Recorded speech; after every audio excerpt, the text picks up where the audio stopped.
Good morning. সবাই কেমন আছেন? আশা করি সবাই খুব ভালো আছেন এবং আমরাও বেশ ভালো আছি। টিপস ব্লগ অ্যান্ড তোজো চ্যানেলের আরও একটি নতুন ঝলমলে ব্লগে আপনাদের সকলকে জানাই স্বাগত। আজ মঙ্গলবার আর আজকের ব্লগটা আমি ওই সকাল 7টার থেকে শুরু করছি। প্রথমে এই বেডশিটটা আজকে চেঞ্জ করে নেব। এই বেডশিটটা 2-3 দিন হলো পাতা আছে, চেঞ্জ করাই হয়নি। আর এই কয়দিন না বেশ ব্যস্ত আছি, জানেন তো, ছেলের শরীর খারাপ, তারপরে এই শ্বশুরবাড়ি একবার যেতে হলো, কিছু পার্সোনাল কাজ ছিল, সেই কারণে আর সময় হয়ে উঠছিল না।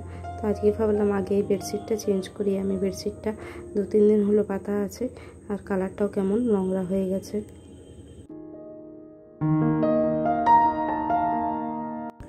ভগবানের কৃপায় তোজো আজ একটু ভালো আছে, মনটাও বেশ খুশি খুশি, কিন্তু খিদেটা একদম নেই, জানেন তো।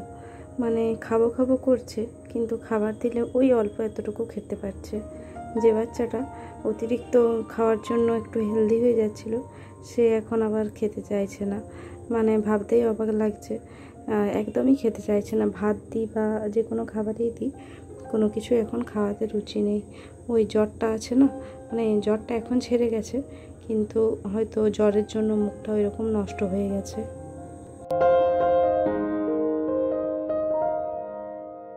আজ আমি আপনাদের সাথে শেয়ার করব কিভাবে নিজেকে একটু ভালো রাখা যায়। নিজেকে ভালো তখনই রাখা যায় যখন বাকিদের সাথে সম্পর্কটা বিচ্ছিন্ন করা যায়। বাকিদের থেকে বলতে ওই যাদের কাছে আমরা নিজেদের মনের কথাগুলো বলে নিজেদের মন হালকা করি না, সেই সকল মানুষের কাছ থেকে যদি নিজেকে ডিস্টেন্স মেনটেন করে রাখা যায় না, তাহলেই দেখবেন মনে অনেক শান্তি আছে। হ্যাঁ, কথাটা শুনতে হয়তো অবাক লাগবে যে অন্যদের থেকে কিভাবে ডিস্টেন্স মেনটেন করে থাকা যায় বা অন্যদের সাথে কথা না বলে কিভাবে থাকা যায়, কিন্তু এখন যা যুগ পড়েছে না, এখন আমরা নিজেদের মন হালকা করতে নিজেরা যাদেরকে ভালোবাসি বা যাদেরকে কাছের মনে করি তাদেরকে নিজের মনের কথাটা বলে ফেলি।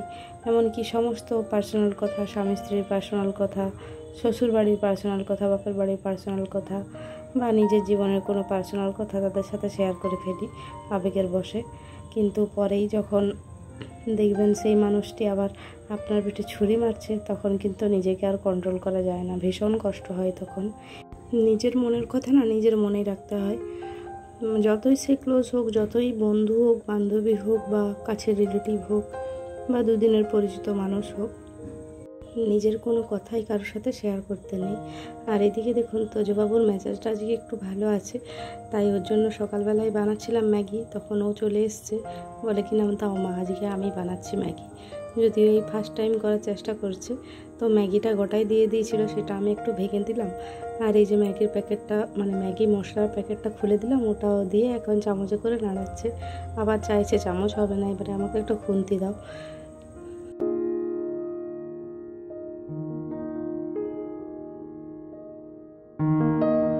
ওইদিকে ম্যাগিটা হয়ে গেছে আর জিনিসটা গরম আছে বলে তোজোকে আজকে আমি খাইয়ে দিচ্ছি। যদিও ও নিজের হাতে খেতে পছন্দ করে, কিন্তু এখন শরীরটা খারাপ আছে তো, তাই খুব একটা খেতে পারছে না। 1 বাটি দিলেও ওই আধা বাটির মতো খাচ্ছে। ভাত আগে যতটা খেত তার থেকে ওই 25% খাচ্ছে, আর 75% কিন্তু আর খাচ্ছে না খাবার।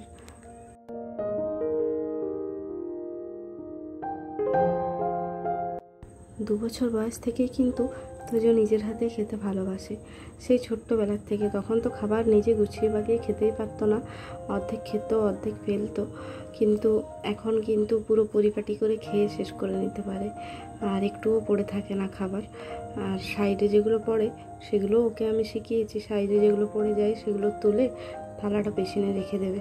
একটু একটু করে আমি কাজ শেখাই ওকে, কারণ যতই হোক ছেলে মানুষ বা মেয়ে মানুষ, এখনকার যুগে কোনোটাই ফারাক নয়, এখনকার দিনে সবটাই সমান।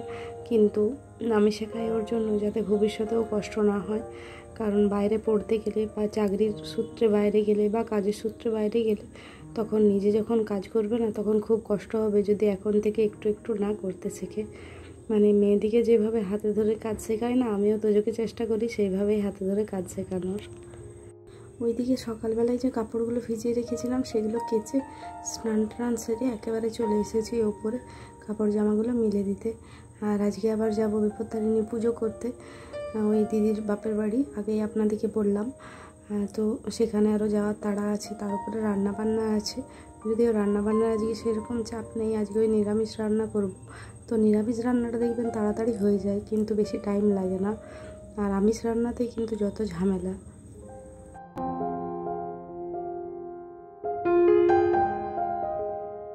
তো যেটা বলছিলাম যে নিজের মনের কথা না কারোর সাথে শেয়ার করতে নেই।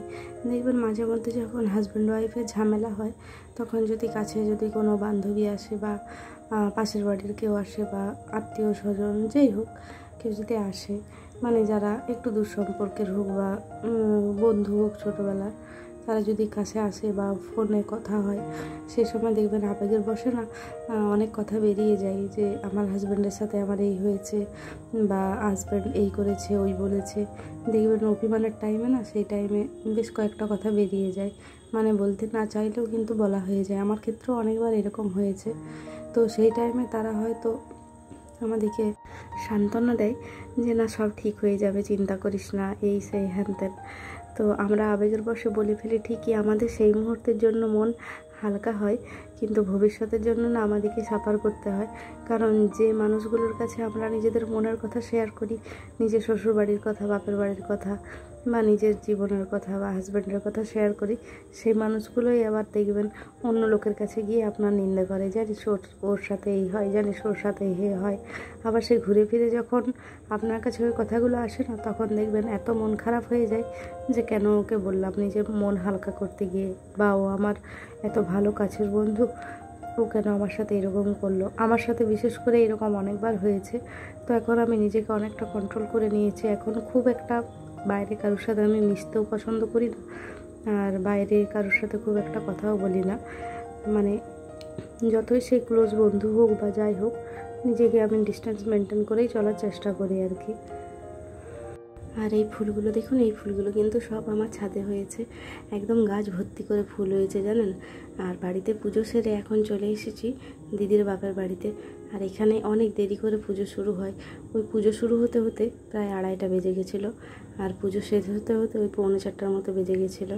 তো প্রচণ্ড জল তেষ্টা পেয়েছিল, যেহেতু এখন গরম, মানে বর্ষাকাল হলেও বৃষ্টির তো ছিটে ফোঁটা নেই, আর গরমটাও বেশ আছে, তার উপরে উপোস দিয়ে থাকলে দেখবেন জল তেষ্টাটা বেশি পায়।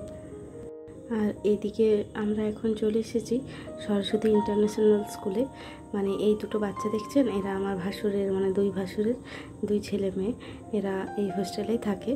আর একজন পড়ে 5-এ আর একজন পড়ে 4-এ। তো এদের সাথে আজকে দেখা করতে এলাম, অনেকদিন আসা হয়নি দেখা করতে। ওরা এখন ছোটো ভাইকে পেয়ে ভীষণ খুশি। ওরা এখন গ্রাউন্ডে ছিল, তো আমি আসার পরে ওদেরকে ডেকে দেওয়া হলো। তো যেটা বলছিলাম, যতটা পারবেন না ডিস্টেন্স মেনটেন করে চলবেন বাইরের মানুষের কাছে। সবসময় মনে রাখবেন যে বাইরের মানুষের কাছে আপনি হয়তো আপনার মনের কথাটা খুলে একটু বললেন, আপনার মনটা ক্ষণিকের জন্যে ঠান্ডা হলেও, ভালো লাগলেও, সেই মানুষটা কিন্তু ঠিক সুযোগ বুঝে আপনার পিঠে কিন্তু ছুরিটা মেরে দেবে, আর আপনার এই ওই কথাতে আপনাকেই ঘায়েল করবে। তখন কিন্তু নিজেকে কন্ট্রোল করা না ভীষণ কষ্ট। আমি অনেকবার ঠকে শিখেছি, তাই আমি আপনাদেরকেও বলছি, মানে বাইরের মানুষের কাছে নিজের মনের কথাটা না বলাই ভালো। সবসময় জেনে রাখবেন নিজের মা বাবা আর নিজের স্বামী ছাড়া না কেউ আপন নয়। হ্যাঁ, শ্বশুর শাশুড়িকে যদি নিজের মনের মতো করে নিতে পারেন, তাহলে সেই শ্বশুর শাশুড়িও আপন হয়ে যায়, কিন্তু তাছাড়া আর বাইরের কোনো মানুষকে না নিজের মনের কথা খুলে বলবেন না।